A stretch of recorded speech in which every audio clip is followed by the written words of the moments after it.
ំអង្គក៏ជ័យទឹកដីមុនស្នេហ៍បានជួបមានមេក្បែរភ្នំសែនហានទំនប់ទឹកល្អក់កនលែងកំសា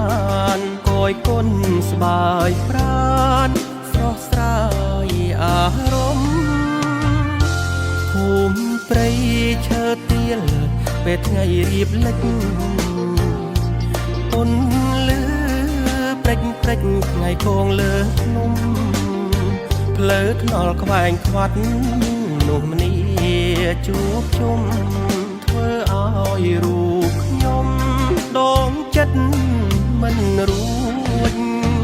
អរភូមិសាមគ្គីទឹកដីស្រុកស្រែ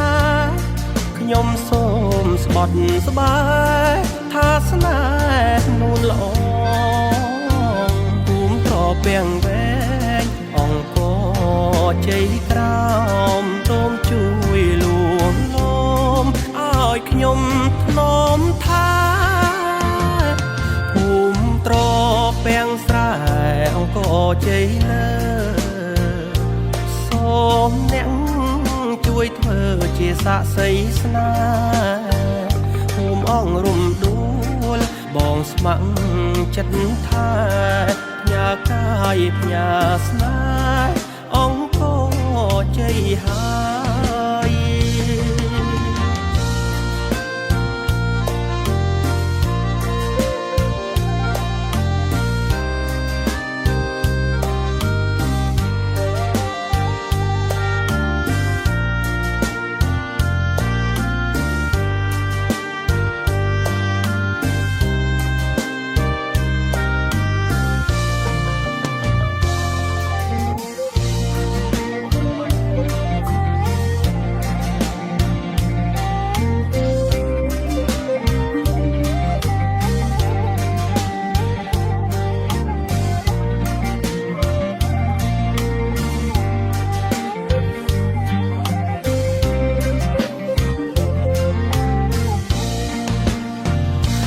ភូមិសាមគ្គី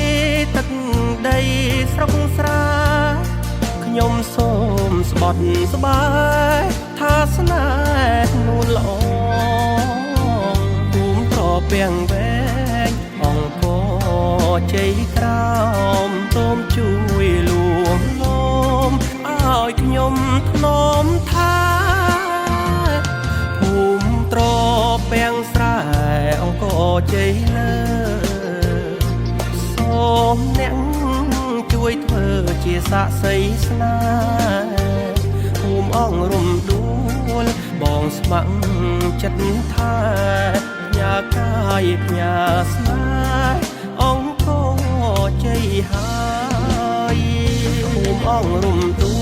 លបងស្ម័គ្រចិត្តថាផ្ញើកាយផ្ញើស្នេហ៍អង្គជ័យហើយ